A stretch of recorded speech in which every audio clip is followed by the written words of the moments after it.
back in Dallas. After that video, I was like, there's no way I'm playing this game. But there is one thing that we know about Luka. He loves to rise to these emotional moments. Doncic goes all the way, lays it up and in. Oh, Doncic locked in from the opening tip. He's giving it to him from every spot on the floor. 45 for Doncic. Talk about your storybook returns. To be back with the fans that I spent 6.5 years with was just unbelievable for me. He may have said that he didn't want to play in it, but boy, are we glad we got to see Luka Doncic in his return to Dallas on Wednesday. The reunion we were all looking forward to. Doncic back in Dallas. First time since he's been traded to take on the team that shocked the world by trading him to the Lakers, no less. And the Mavs had a video tribute that had Luka and all of us in tears. But it would be him who would get the last laugh as he put up a 45-point masterpiece in LA's win. So those 45 points from Luka, third most in a player's first road game against his former team in NBA history. He becomes the second player in NBA history to have a 45-point game for and against the same team, joining Wilt Chamberlain, for and against the 76ers. Not bad company to be a part of, and not bad company for us to be a part of right here on First Take. The NBA crew back with us. Monica, starting with you here, let's talk about the Lakers and the implications of what last night means, because that secured their spot in the postseason. What is your confidence level in LA going into the playoffs? Well, I believe coming into today, you guys, they're like a 96% chance to actually lock up that third seed, which to me is a game changer. You accomplish a couple of things by holding on to that seed.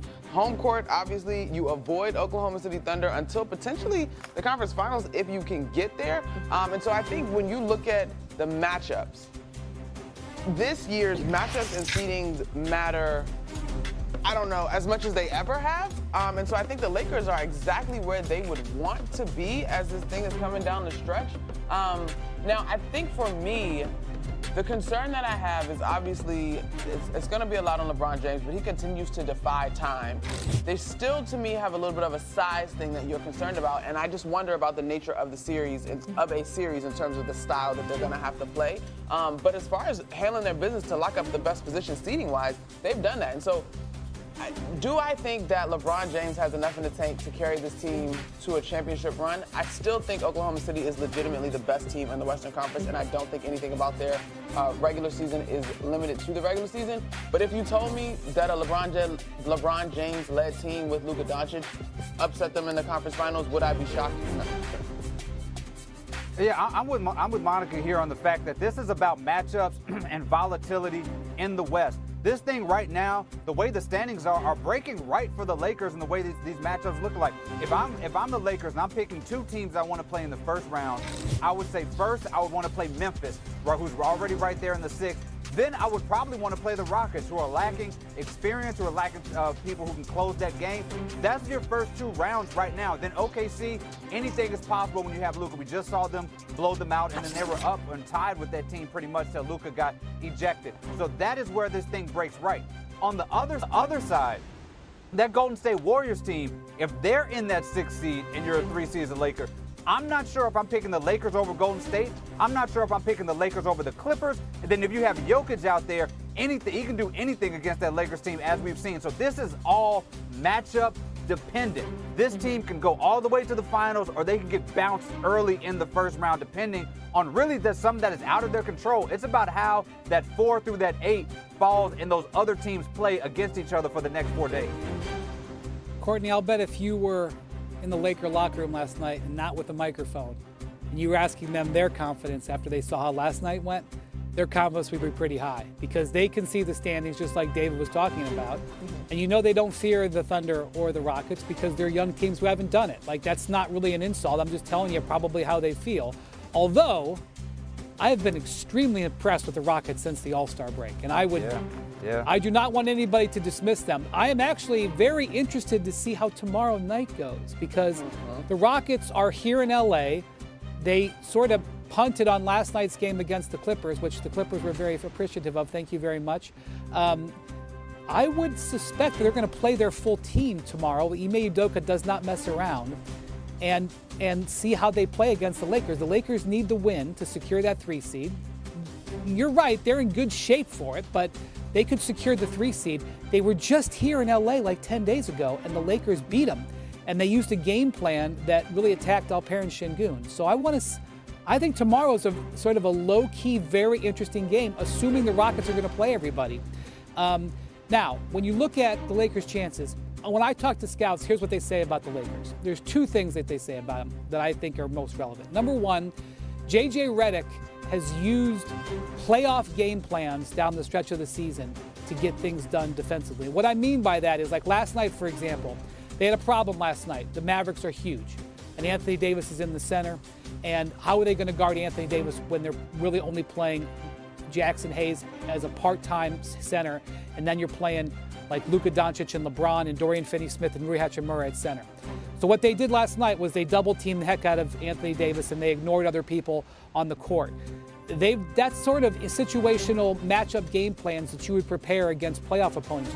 JJ has done this throughout since the Luka trade, and they've had some success with it. Part of the reason that they've had great defensive success at times this year is through sort of these unconventional game plans. And so the scouts are saying we've kind of seen how JJ's now maybe JJ's got some secret stuff up his sleeve, but you know the teams are going to be a little bit more prepared to see how the Lakers are going to play defensively. The second thing is, when I talk to scouts, they talk about how they think Luka and LeBron are vulnerable defensively in individual matchups. And they think that they will attack them more than they have in the regular season. Sure. So while I look at the Lakers, and I agree, I think their pathway is shaping up, and I look at Luka and LeBron, I think that the Lakers really are going to face a bit more of a challenge situationally than maybe they've seen so far. Okay, let's get back to last night's game, because I know that we've all covered returns when one player goes from one place. Maybe it's where he or she began their career and then they go somewhere else. Doncic's return to Dallas was really emotional. On a huge night for him, 45 points on 28 shots, and the Lakers win, so that secures them their spot in the playoffs. It made us think, like, his teammate, LeBron James, went through this in 2010. Windy, I know you were there when he went back to Cleveland for the first time after taking his talents to the Heat. LeBron's return to Cleveland also came with a big performance, like Luka. James had 38 points to beat the Cavaliers by 28 when he was with the Heat. Luka, 7 of 10 from the three-point line in his first game in Dallas since being traded. A lot of his damage he did in the first half. So, Windy, starting with you, which was the more memorable return, Luka in Dallas or LeBron in Cleveland? It's tough to ask me that because it was one of the most memorable nights of my NBA career. Not that I played in the NBA, covering the NBA career. What defined that night to me, by the way, LeBron scored those 38 points in 3 quarters. He sat the 4th.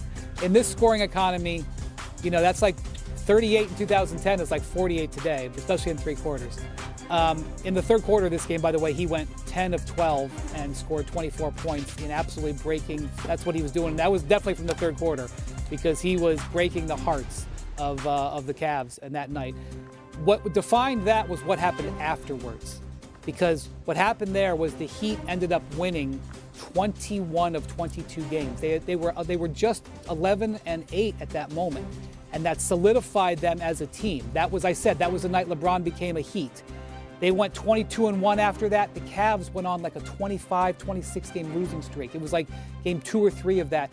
The Cavs were totally broken as an organization. The Heat were totally uplifted as an organization. So it was one of the more defining regular season games that I've seen in my career. So when I look at how this will be remembered, like obviously the Luka lip quivering is going to be an iconic moment. We're going to remember that for years. Like the memory of last night will probably, the visual memory, you probably don't even remember any visual moments from that LeBron game other than like him hitting mid-range jumpers. You'll remember that forever. But to me, what will define it is what happens now, because I do suspect the Lakers grew a lot as a team last night, and this could propel them into something more special. To me, it's got to be Luka in last night. Like as memorable as that LeBron game was, we've sort of seen this in the league before. We've